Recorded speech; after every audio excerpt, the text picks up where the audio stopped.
నీ సింహాసనము ఎదుట ఒంటరిగా నిలిచి పోవాలని నాకు బాగా తెలుసు.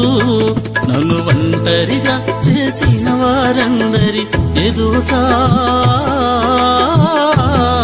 నన్ను నిర్దోషివని అంటావని తెలుసు. నన్ను ఒంటరిగా చేసిన వారందరి ఎదుట నన్ను నిర్దోషివని అంటావని తెలుసు. సాగుతూ మాట్లాడుతూ నీతో బ్రతకాలని తెలుసు. సాగుతూ మాట్లాడుతూ నీతోనే బ్రతకాలని తెలుసు. ఏదో ఒక రోజున ఒంటరినవుతానని నాకు తెలుసు.